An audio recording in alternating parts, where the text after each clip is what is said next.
자, 이제 아까 그분 만나보고 나서 제가 이제 있는 그대로 그 브리핑했던 것도 현장 내렸던 거 다음입니다. 이제 빠져나가지만 지금 여기 오른쪽에 보면 이제 깨밭 있죠. 이 컨테이너 박스 갖다 놓고 이분 개발해서 들어간다라고 하지만 이 앞에 보이는 지금 주택들 보세요. 요즘에는요 무슨 하우징 이래 가지고요 저런 식으로 해서 다 모듈식으로 해서 다 지어줍니다. 몇 평 정도 돼 보이십니까? 이 왼쪽에 있는 차 보이시죠? 레인지로버요. 자, 돈들 얼마나 보상받았을까요? 일단 차값만 해도 몇 억씩은 받으셨네. 땅값, 건축비, 그 외의 통장 몇십억대는 받으셨겠죠? 이게 땅이에요. 자, 일을 해서 돈을 버셔서 이 정도 보상가를 받으시나요? 이거는 한번 절실하게 생각을 해 보셔야 되는 겁니다. 제가 소액 투자로 몇천만 원 얘기했으니까 땅을 이 정도에 살 수 있다라고 얘기하니까 이거 가지고 사기처럼 보이십니까?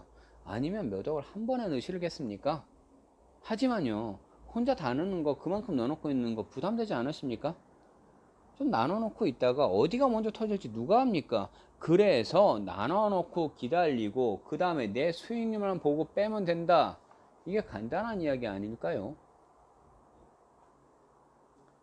왜 굳이 그렇게들 생각을 하실까요? 나이가 젊으신 분이 있었어요. 저보다 거의 한 10살 정도 아래이신데 부동산 업에 계십니다. 이분도 여러 기획부동산 애들한테 물건을 사시다가 결국 본인의 그 물건들은 다 묶여 있다라고 하시지만 아직까지 진행형이라고 합니다. 그분도. 그래 놓고 나서 일반 부동산도 뒤지고 어디도 뒤져서 본인이 조그만한 전답 임야들을 샀다라고 합니다. 그랬더니 그게 돈이 됐어. 지금 본인은 돈을 많이 벌었다라고 합니다. 그래서 그분은 강남 일대에서 다시 또 부동산업을 하십니다. 그럼에도 불구하고 또 투자도 하시죠. 그리고 자기가 판매도 합니다. 그런 분들도 많아요. 제가 여기 주변에서 지금 이 전원주택 이주택지 현장에서 평택 희곡리까지 이제 쭉 가는 겁니다. 여기 주변에 이제 만월이라든지 희곡리라든지 현장 모습들 주변에도 보시면 지금도 전답 임야 쪽에 있을 때 싸게 나온 거라면 잡아 두세요 라고 제가 강력히 권해드립니다. 현장 지금 연도의 모습과 불과 제 이 영상 그대로 있으니까 지켜보시라고요. 그대로 있을까요? 여기 서평택 항이 다 개발된 그 시점에서 땅 치고 후회하지 마시고 사시라는 거예요.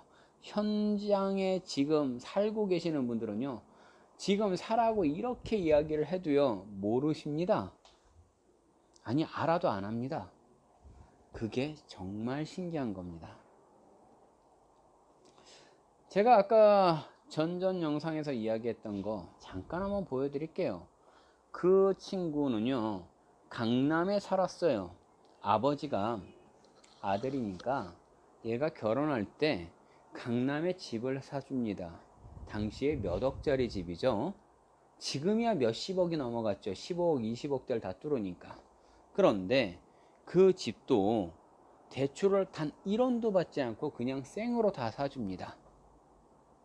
그러면 얘가 이걸 지켜야 되는데 직접 이야기를 합니다. 저하고 동갑이니까요. 본인이 잘 못 벌지도 않았어요. 당시에 2천 몇백만 원, 연봉이 2천 한 4, 500, 2천 월 한 200벌이가 되죠. 거의 20년 전에 그 정도였으면요 못 본 거 아니에요. 뭐 2, 300 정도의 벌이라면요. 그러니까 신혼 부부가 살면 되는데 이 친구가 정치인 중에 한 사람, 예, 돌아가신 분이에요. 문재인 말고 노무현이죠. 이 노무현, 이 사람 노무현 좋아하시는 분 엄청 많은데 또 욕했다고 해서 또 뭐라고 얘기하시는 분 전화하세요. 괜찮으니까. 노무현 욕을 그렇게 합니다. 걔 XX 하면서 그렇게 욕을 합니다. 왜? 이 사람은 나름대로 정책을 내세워서 했어요. 그러니까 보유세를 잡은 거예요. 당시에 강남권에 이렇게 비싸게 살고 있던 그 집에 얘가 연봉이 2,800인가 뭐 이건데 1년간 보유세가 1,400인가 나왔다는 거예요. 반이 날라갔어요. 그러니까 둘이서 사는데 월 200짜리가 월 100짜리로 주는 거예요. 이자 하나도 내는 거 없는데 그냥 국가가 나 비싼 집에 사니까 너 세금 내 라고 했는데 얘는 부모가 사준 거지 지 능력이 된 게 아니거든. 살래야 살 수가 없더라는 겁니다. 그래서 그 집값이 오르는 것도 뻔히 알지만 대출을 받아서 또다시 그걸 가지고 또 사업을 합리하는데 이게 또 깨졌습니다. 자, 이 친구가 저한테 하는 말이었습니다. 이거 잘 들어보십시오. 이 영상을 보셨던 분들은요. 지금도 이 앞에 보이는 이쪽에 보시면 저쪽 뒤쪽에 있는 임야들을 더 많이 사세요. 좌우에 있는 임야들이요. 앞에 있는 이미 건축으로 올라간 것들 이런 것들 사지 마시고 뒤에 걸 다 사시면 돈 됩니다 라고 저는 얘기를 합니다. 하지만 그 친구 이야기를 하죠. 뭐라고요? 아 세연아 솔직히 내가 우리끼리 이렇게 얘기를 하는데 아버지가 당시에 그냥 그 집을 사줄 게 아니고 그 정도의 돈을 가지고 있고 그거 한 7, 8억 정도 이렇게 됐으면 지방권에 이렇게 땅들이 있으면 그때 싼 거 많이 나왔어. 20만원 30만원짜리 땅들 진짜 많았거든.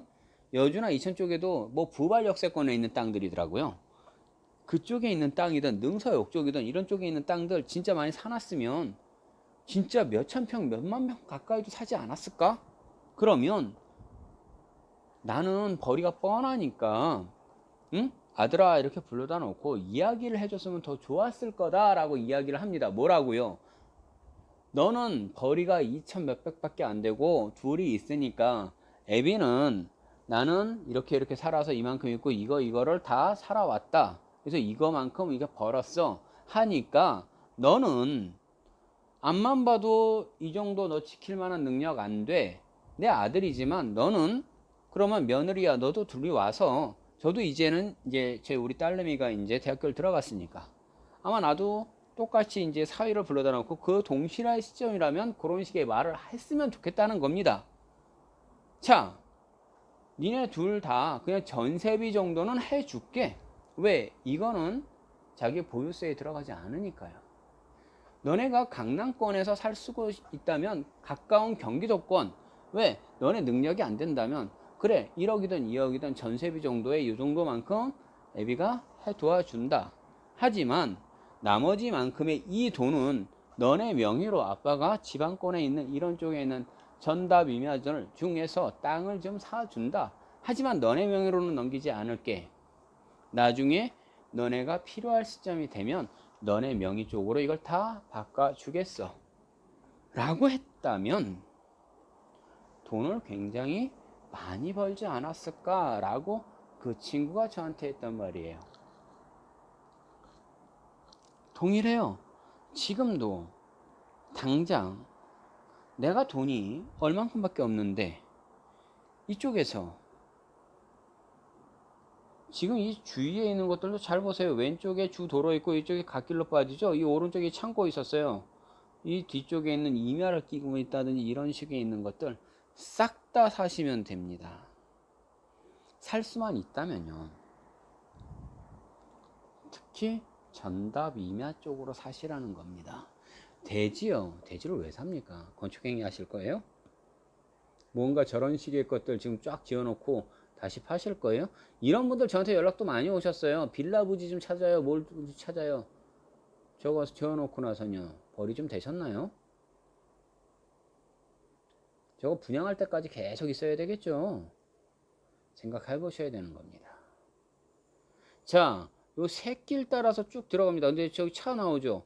예전에 이 희곡리 쪽 안쪽은요 차 저렇게 잘 안 나왔어요. 지금 저 앞에 보이는 게 저기 서해안고속도로예요. 저 밑에예요. 주도로 저 앞쪽에서 들어간 거고요. 이건 뒤쪽에서 들어간 겁니다. 이 뒷길 쪽이 와 희곡리도 이렇게 차량들이 많이 와요? 이거 제가 거의 한 1년 전쯤에도 이 영상들이 있어요. 그런데 지금까지도 희곡리했던 그 땅들은요. 예, 근데 창고 한두 개 더 올라갔어요. 돈 되는 거죠. 그리고 원 도로 라인 안쪽에 여기는 개인 물건으로 용인에 있는 부동산에 있는 분이 갖고 계신 겁니다. 여기요, 돈 되는 땅입니다.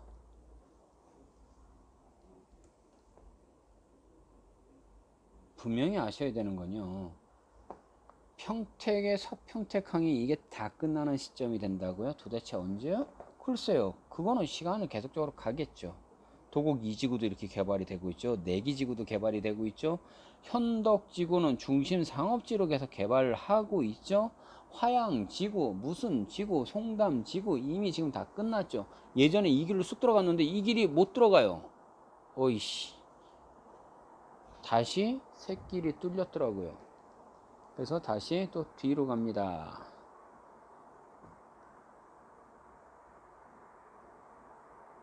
이래서 일반 승용차로는요, 현장 답사를 할 수가 없는 겁니다.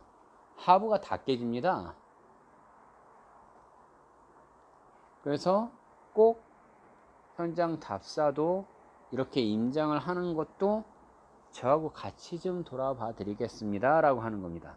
이렇게 도론 영상도요, 근 138분 정도가 되더라고요. 전체 영상의 시간을 제가 약 잡으니까. 자, 이 좌우측에 있는 전답 임야들, 지금 임야는 안 보이죠? 전답들이요. 근데 옆에 보면요, 갑자기 주택들 쫙 있어요. 어떻게 바라보셔야 됩니까? 이 아까 창고 보이던 거 바로 앞에 있던 거요. 그 땅들도 잘 보셔야 돼요. 아, 이제 쭉 지나가다 보면 이 앞에 창고 보이죠? 이 창고 끼고 나서는요, 딱 오른쪽으로 틀자마자 있는 이 전답들, 그분들의 임야들, 전답들 잘 보셔야 돼요. 요걸 기점으로 해서 저쪽에 아까 저 앞에가 포승이에요. 포승에서부터 이쪽 희곡리 쪽을 관통하고 들어가는 도로가 뚫립니다. 이건 관에서 뚫어주는 거예요. 자, 그런데 이쪽에서 오른쪽을 잘 보세요. 이미 주택들이 올라갔어요. 뭐 노릴까요? 사람들이요, 주말이에요. 그리고 사람들이 살면요, 뭐가 돌아가야 되죠? 이것저것 막 돌아가야 되잖아요. 전기도 돌고 뭐도 돌고 있어야 되겠죠. 근데 집만 지어져 있어요. 뭐 노립니까? 이쯤 되면 아셔야 될 텐데요. 네, 이택지. 화성에는요, 벌집 주택 지어놓고 와서 그쪽에서 쫙 다 집어넣죠. 여기는요, 자, 이 왼쪽을 한번 딱 보세요. 뭡니까, 이거? 시공리에 이런 게 있습니다.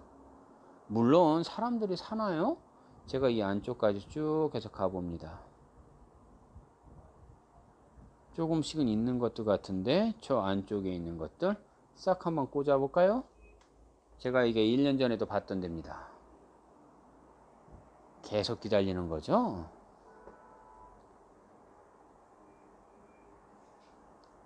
저 위에 2층은 지금 사람이 살기는 있는 것 같네요.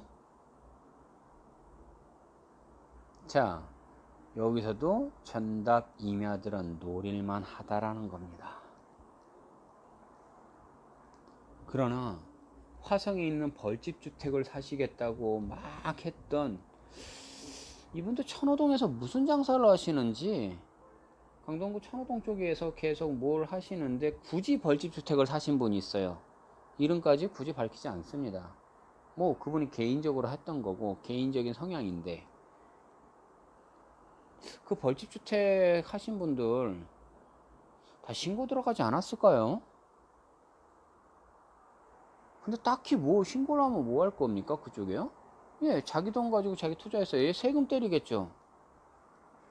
수익이 났어야죠. 화홍지구 쪽 개발이 들어갔을 때 얘기겠죠. 예전에 이 밑에 있는 것들 땅 사두세요라고 했을 때, 아직 1년이 지날 때까지 그대로인데 저한테 얘기를 할까요?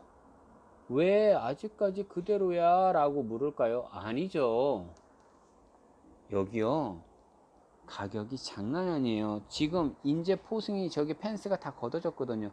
요 밑에는요, 적채물들을 막 쌓아놓은 애들이 진짜 많아서 저것들을 지금 더 이상 못 집어넣으려고 저렇게 펜스 다 친 겁니다.